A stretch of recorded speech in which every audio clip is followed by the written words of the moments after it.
Selamat pagi saudara-saudari terkasih dalam Kristus. Mari kita mengawali hari baru dengan mendengarkan firman Tuhan yang diambil dari Injil Yohanes bab 1 ayat 1 sampai dengan 18. Tuhan bersamamu. Inilah Injil Yesus Kristus menurut Yohanes. Pada awal mula adalah firman. Firman itu ada bersama-sama dengan Allah, dan firman itu adalah Allah. Firman itu pada mulanya bersama-sama dengan Allah.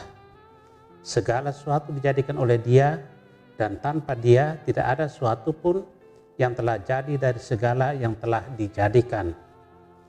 Dalam Dia ada hidup, dan hidup itu adalah terang bagi manusia.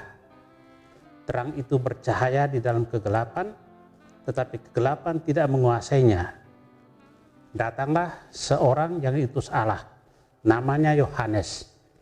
Ia datang sebagai saksi untuk memberi kesaksian tentang terang itu, supaya oleh Dia semua orang menjadi percaya. Ia sendiri bukan terang itu, tetapi ia harus memberi kesaksian tentang terang itu. Terang yang sesungguhnya, yang menerangi setiap orang, sedang datang ke dalam dunia. Terang itu telah ada di dalam dunia, dan dunia dijadikan olehnya, tetapi dunia tidak mengenalnya. Ia datang kepada milik kepunyaannya, tetapi orang-orang kepunyaannya itu tidak menerimanya. Tetapi semua orang yang menerima Dia diberinya kuasa menjadi anak-anak Allah, yaitu mereka yang percaya dalam namanya.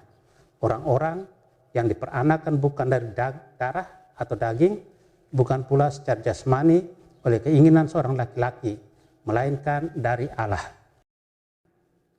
Firman itu telah menjadi manusia dan diam di antara kita, dan kita telah melihat kemuliaannya, yaitu kemuliaan yang diberikan kepadanya sebagai anak tunggal Bapa, penuh kasih dan kebenaran.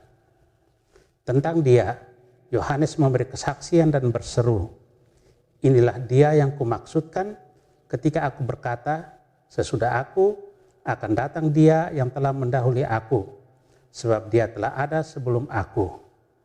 Karena dari kepenuhannya kita semua telah menerima kasih karunia demi kasih karunia. Sebab hukum Taurat diberikan oleh Musa, tetapi kasih karunia dan kebenaran datang oleh Yesus. Tidak seorang pun pernah melihat Allah, tetapi anak tunggal Allah yang ada di pangkuan Bapa, Dialah yang menyatakannya. Demikianlah Injil Tuhan. Allah pusat hidup kita. Saudara yang terkasih, perjalanan 365 hari di tahun 2020 akan berakhir. Ada banyak kegiatan yang sudah mengisi perjalanan hidup kita. Satu hal pasti adalah ucapan syukur, karena Tuhan terus menyelenggarakan kehidupan bagi kita dalam kasih-Nya. Selain itu, permohonan ampun karena ada banyak hal yang tidak sejalan dengan kehendak Tuhan. Pertanyaannya, apa yang kita cari selama perjalanan waktu 365 hari? Pada mulanya adalah firman. Firman itu adalah hidup, dan hidup itu adalah terang bagi manusia. Kini sabda itu telah menjadi manusia dan diam di antara kita. Ia adalah Yesus yang memberi dirinya, tubuh dan darahnya sebagai makanan. Siapa yang memakan aku, hidup dalam aku. Kesatuan kita dengannya membawa hidup baru. Sebab barang siapa yang tidak tinggal padanya, ia tidak menghasilkan buah. Apa pesan bagi kita yang dalam hitungan jam akan mengakhiri tahun 2020 ini?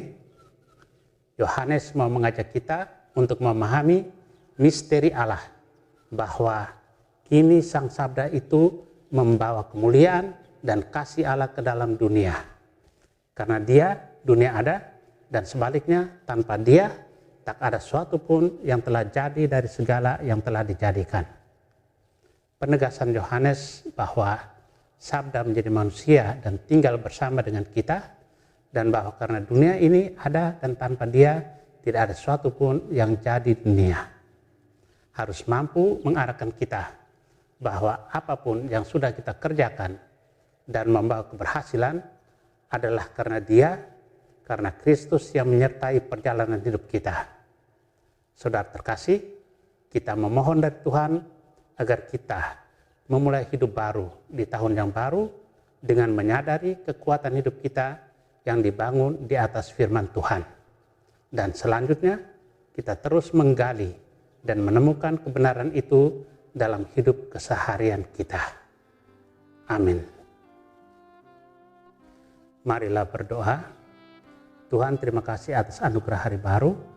Terima kasih atas perlindungan malam tadi. Terima kasih atas kesehatan badan dan jiwa. Tuhan, terima kasih atas segala rahmat dan berkat yang telah kami terima sepanjang tahun 2020 yang segera berlalu. Berilah kami rahmat dan berkat di tahun baru 2021 agar kami mampu menjadi pembawa dan pewarta terang Kristus, melawan segala sesuatu yang anti Kristus, sehingga dunia kami menjadi lebih damai, adil, sejahtera, dan bahagia. Kristus terang dunia, berkatilah keluarga-keluarga kami, jadikanlah kami alat kasih-Mu, dan pantaskanlah kami menjadi hamba-Mu yang setia. Amin. Tuhan bersamamu. Semoga keluarga kita, orang-orang yang kita kasih dan doakan, seluruh aktivitas kita hari ini dilindungi, dibimbing, dan diberkati oleh Allah yang Maha Kuasa, Bapa dan Putra dan Roh Kudus. Amin.